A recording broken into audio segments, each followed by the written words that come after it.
Bonjour, nous nous retrouvons aujourd'hui pour la lecture du chapitre 10. Il ne revit pas la jeune fille de toute la journée. Sans doute était-elle partie en une longue promenade avec son gigantesque percheron. Un instant, il espéra que, sur un coup de tête, elle n'ait pas fait de quelconque bêtise. Vaine inquiétude, car à 19h30, heure quotidienne du dîner, il la trouva très sagement en train de mettre la table. Parence, à qui l'air s'était confié, Waldemar savait que Sophie de Beaugency et Noémie s'étaient rendues de bon matin, comme chaque vendredi, au marché de Poitiers. Elles avaient accompagné le père Jules, un voisin maraîcher. Ces dernières ne devaient d'ailleurs plus tarder à rentrer. Profitant donc de l'absence de leur mère et de Noémie, les deux filles avaient échafaudé cette journée fenaison. Mais comme l'avait dit Léa à Hans, c'était une blague, pour rire. Il contempla Marie une seconde du pas de la porte de la salle à manger. Elle ne l'avait pas entendu et continuait tout naturellement sa tâche, posant avec délicatesse ses assiettes de porcelaine fine sur la table. Vêtue d'une jupe en cotonnade blanche et d'un polo rouge, sa taille fine serrée par une large ceinture, les cheveux attachés avec un foulard en soie rouge, elle était parfaite. S'avançant lentement dans la vaste pièce, Waldemar fit d'une voix qu'il voulait douce. « Bonsoir, Marie. » La jeune fille sursauta si fort qu'elle aurait lâché sa pile d'assiettes si Waldemar ne s'était précipité pour les empêcher de choir sur le parquet. En les retenant, il sentit les mains de la jeune fille sous les siennes. Elles tremblaient, telles deux oiseaux affolés. Lentement, il les lâcha en posant les assiettes sur la table.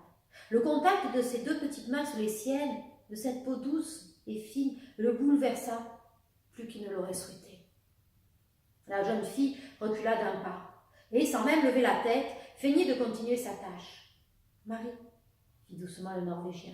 « Marie, je t'en prie, tu n'as pas à avoir peur de moi. »« Ah oui !»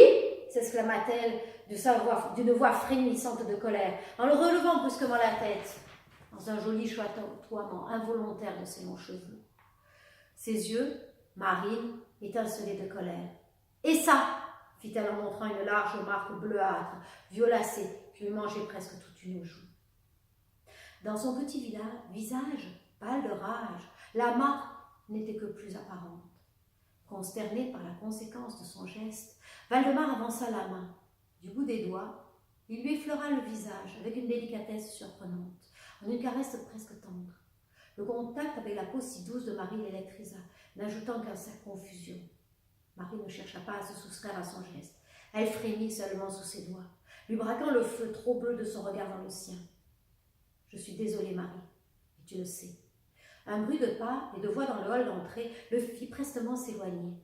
Marie finit de placer son couvert, l'air de rien, tandis que le commandant, allumant une cigarette avec une nonchalance affectée. Madame de Beaugency, accompagnée de Léa, entra bientôt dans la salle. Elle embrassa discrètement sa fille, l'esprit préoccupé par la préparation du repas, ayant été absente toute la journée. Marie, devinant l'inquiétude de sa mère, fit, sans lever la tête, tout en faisant semblant d'arranger les verres sur la table. Pour le dîner, j'ai préparé une salade verte, j'ai fait cuire 2 lapins avec des champignons. Tout est prêt. Noémie n'aura qu'à tout apporter. Sa mère la considéra un instant avec surprise, mais Marie garda la tête baissée, rangeant et dérangeant les couverts nerveusement. « Merci, Marie. » Déjà, les autres officiers entraient dans la salle, parlant moins fort que d'habitude. Mais Sophie ne le remarqua pas. Chacun prit place autour de la longue table en chêne, et le repas commença, silencieusement. Même Léa, d'ordinaire volubile, gardait son nez baissé dans son assiette. Noémie, la première, trouva ce silence étrange et en fit à voix basse la remarque à Sophie. Celle-ci hocha la tête. Effectivement, cela n'était pas très normal. « Eh bien, Marie, qu'as-tu fait aujourd'hui? Je te trouve bien silencieuse. »« Je n'ai rien fait de spécial, maman. »« Regarde-moi quand je te parle, Marie !» s'exclama Sophie d'un ton sec, sentant bien qu'on lui cachait quelque chose. À contre-cœur, Marie leva la tête et regarda sa mère. On aurait pu entendre une mouche voler, chacun ayant cessé de manger, afin de dévisager la jeune fille, qui, sous le poids des regards, releva un peu plus la tête dans un geste de défi.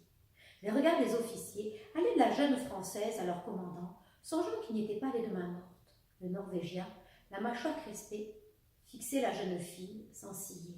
« Mon Dieu, ma chérie, qu'as-tu » s'écria avec effroi sa mère. Posément, Marie tourna la tête, croisant le regard froid de Sven Valdemar, qu'elle soutint, tout en disant d'une voix dénuée d'expression. « Ce n'est rien, maman. Rien du tout. »« Comment? Tu t'es bien vu? Tu as un hématome énorme. Explique-toi un peu mieux, s'il te plaît. » Marie, en souriant, se tourna vers sa mère. « Mais non, maman, c'est pas grave. Je suis tombée. »« Tu es tombée? » ?»« Oui, de cheval. Je suis tombée de cheval. Tu sais, c'était ce matin à cause des bébés. Léa a eu très peur, mais maintenant c'est fini. C'est juste un gros bleu et un peu plus gros à ma fierté. C'est pas grave, tu sais, maman. » Sophie de Beaugency hocha la tête, soulagée soudain d'un poids énorme. L'espace d'un instant, elle s'était imaginé un problème beaucoup plus grave qu'une chute de cheval. Ce n'était que cela. Avec Marie, elle devait pourtant s'en douter et en avoir l'habitude. Et voilà, nous nous retrouvons la prochaine fois pour la suite. À très bientôt!